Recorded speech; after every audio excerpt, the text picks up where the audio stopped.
આપણે ડ્રાફ્ટિંગ કરીએ ત્યારે એક વાતનો ખાસ ખ્યાલ રાખજો.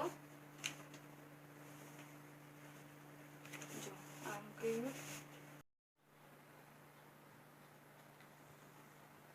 આપણે આમ મૂકશું અને આ આપણું ગલાનો ભાગ છે, જે ફોલ્ડ પર છે, જો અહીંયા ફોલ્ડ છે, ઓકે, અંદરની સાઈડ એ આપણો ગલાનો ભાગ છે. આ સાઈડ આપણે ગલાનું લીધેલું છે અને અહીંયા આપણો શોલ્ડરનો ભાગ છે. તો કપડું પર આપણે પ્લેસિંગ આમ કરશું, ઓકે. આ ગલાનો ભાગ છે અને આ શોલ્ડરનો ભાગ છે. આ વાત ખાસ ધ્યાન રાખજો.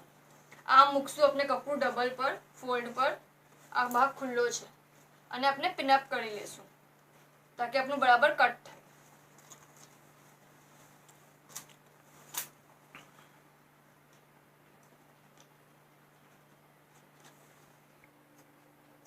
જો અગર કન્ફ્યુઝન થાય છે ગલામાં અને શોલ્ડરમાં, તો આપણાને હજી એક નિશાની છે કે આજે આપણું કર્વ ભાગ છે, આ સાઈડ બે કર્વ્સ છે, જો અહીંયા સીધું છે અને અહીંયા કર્વ છે, તો આ આપણી બહાર રહેશે, અહીંયા આવશે, ઓકે.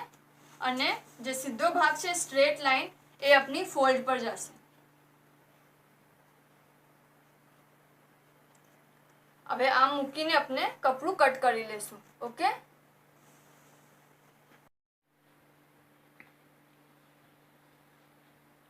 આપણે હવે પોકેટ કટ કરશું. પોકેટમાં આપણાને સિંગલ જોવે છે. આપણાને કન્ટિન્યુએશન જેમ આપણે ફોલ્ડ પર મૂકીએ છીએ એમ નથી મૂકવાનું.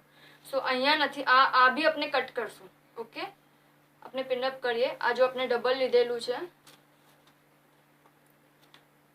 આપણે પિનઅપ કરી લઈએ. જ્યારે આપણે ખીસું કટ કરશું તો આપણે હાંસી કટ કરશું, ઓકે. આપણને ડબલ નથી જોતું, ડબલ ફોલ્ડ આવે એમ આપણને નથી જોતું. આપણને બે સિંગલ પોકેટ્સ જોવે છે. આપણે આને કટ કરી લઈએ. આપણે આપણા એપ્રનને ફોલ્ડ પર મૂકીને કટ કરેલું બરાબર. સો આપણે ખોલશું તો એ આવીશ અને ફૂલ આવશે, ઓકે, બરાબર પૂરું આવશે.